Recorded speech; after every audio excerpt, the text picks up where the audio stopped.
Welcome to today's Explainer. We're diving straight into one of the absolute most fascinating paradoxes buried deep in the ancient texts of the Mahaparinirvana Sutra. So get this. Our ultimate awakened potential, what we call the Buddha nature, is directly compared to the absolute empty void of space, like a total vacuum. But wait, how on earth can the ultimate fulfillment of human existence be the same as, well, nothingness? That's exactly what we're going to unpack today. We'll be looking at the original dialogues to make this deep metaphysics totally accessible and honestly pretty mind-blowing. Here's our roadmap. First, we'll look at why Buddha nature is like space. Second, we'll explore eternity beyond the three times. Third, breaking delusions. And finally, finding the medicine king among poison. All right, let's jump right into section 1, why Buddha nature is like space, looking at the cosmic scale. To really wrap our heads around this cosmic comparison, we've got to look at this brilliant dialogue between Bodhisattva Kasyapa and the Buddha. Kasyapa actually brings up a classic Socratic doubt. He asks, if space is literally just empty nothingness, and Buddha nature is supposed to be our highest, most tangible, enlightened potential, how in the world can the Buddhists say they're similar? Kasyapa is essentially saying, hold on a second, space is a whole lot of nothing, but nirvana and Buddha nature are definitely something. How do you explain this paradox? It's a completely fair question, right? So, to answer this, the Buddha flips the script. He directly challenges our basic human construct of time, what the texts call the three times, meaning the past, the present, and the future. Now, think about this logically for a second. If there's no present moment, you literally can't have a past, and you definitely can't have a future. The Buddha points out that the empty void of space doesn't exist in the past, present, or future. Why? Because space is completely empty. It doesn't have any physical properties to anchor it to a timeline.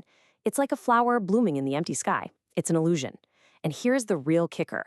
Neither space nor Buddha nature is bound by these three times. They both sit completely outside of time. Which brings us to section 2, eternity beyond the three times, and the great distinction. Now we're getting to the absolute heart of the paradox. Why exactly does Buddha nature sit completely outside the normal flow of time? This is the core distinction the Buddha makes to clear up Kasyapa's confusion. See, space isn't governed by time, simply because it's absent. It's just sheer nothingness, a total lack of matter. But Buddha nature? Buddha nature is not governed by time because it is a constant, eternal reality. It transcends the past, present, and future because it never changes, it never decays, and it's never born. It just is. So yes, they are both completely timeless, but for totally opposite reasons. One is an absolute void, and the other is an absolute constant. To really hammer this concept home, the Buddha states it directly. He says, all the Buddha nature and all the Buddha Dharma of the Tathagata are constant and unchanging. True enlightenment isn't just you fading away into some dark, empty vacuum. Not at all. It's actually arriving at a visible, incredibly safe refuge. It has presence, it has light, it is the ultimate shore of safety. It only resembles space in the sense that it's limitless and unhindered, but its true essence is a permanent, unchanging truth. Moving on to section 3, breaking delusions and the root of afflictions. So, if our true nature is this magnificent, eternal constant, we really have to ask ourselves a highly practical question. Why don't we actually perceive it in our daily lives? Well, the answer lies in what the sutra calls afflictions or leaks. Think of afflictions as a kind of disease. There are everyday worldly attachments, our base desires, our daily frustrations. They're what cause our human experience to be so impermanent, volatile, and quite frankly bound by suffering. The Buddha actually compares himself to a master physician here. A truly wise doctor doesn't just throw random medicine at a symptom, right?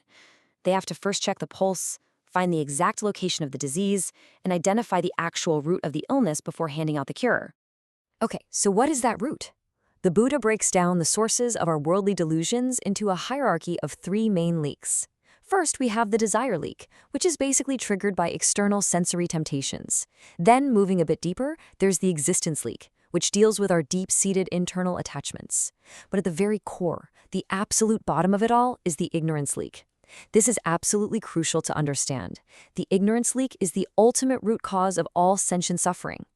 Ignorance is simply the failure to recognize what is truly permanent versus what is impermanent.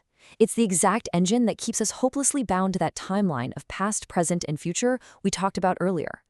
And this fundamental ignorance manifests in our lives as deluded thoughts. Basically, we are constantly mistaking the impermanent for the permanent, the painful for the pleasurable, and the impure for the pure. It's totally backwards. Because of these upside-down thoughts, we end up acting blindly. The text gives this incredibly striking image. It says acting on deluded thoughts is like a blind person wandering straight into a thick, tangled forest of sharp thorns. Without being able to see the danger, getting back out is nearly impossible without being completely torn apart. These deluded thoughts are exactly what trap us in the chaotic, relentless flow of time. But there's good news. There is a highly structured path out of that thorn forest. The Buddha actually outlines 10 specific practices for a bodhisattva to avoid these worldly delusions entirely. These range from cultivating pure faith and keeping good company, all the way up to practicing perfect mindfulness and showing profound pity for all sentient beings.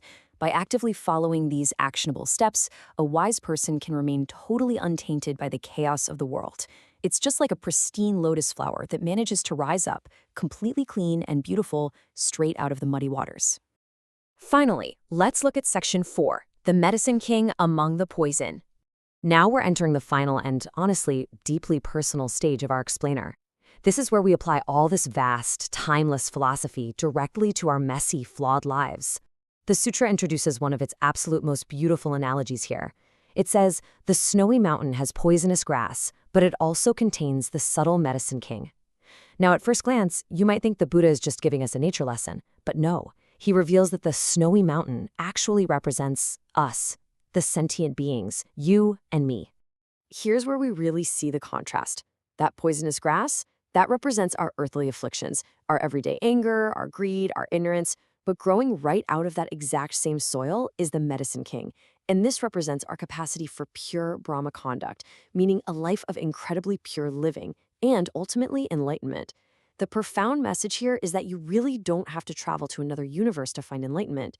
Your so-called poisonous body actually harbors the ultimate cure right inside it. So the obvious question is, how do we extract that medicine? Well, the sutra lays out some very practical steps. Step 1, observe the cause of your afflictions. Actually pay attention to what triggers your anger or your worldly desire. Step 2, observe the resulting karma. Take a hard look at the suffering that inevitably follows those knee-jerk reactions. And step 3, practice the noble path, specifically the Eightfold Path, to sever that root completely. By actively observing the cause and effect of our daily stress, we literally stop generating new poisonous karma. We break the cycle. That is the exact process of finding that medicine king within yourself. As the Buddha so beautifully summarizes it, if sentient beings can cultivate such pure Brahma conduct, this is called having the subtle medicine king within the body. I mean, what an incredibly empowering realization. True enlightenment isn't found by escaping our existence or just fading away into some cosmic void. It's found by actively purifying our conduct, our thoughts, and our actions right where we are, right in the present moment, utilizing the very body and mind that sometimes cause us so much grief. Which leaves us with this final, really powerful thought to ponder. We've traveled from the infinite, timeless void of space all the way down to the gritty reality of our daily struggles. So if your Buddha nature is already an eternal, unchanging constant, if it's completely free from the bounds of time, and it's waiting right now within your own poisonous body, what daily affliction will you choose to transform into medicine today? Think about that the next time you feel frustrated or attached. The cure is already within you. Thanks so much for joining me on this explainer, and as always, keep learning.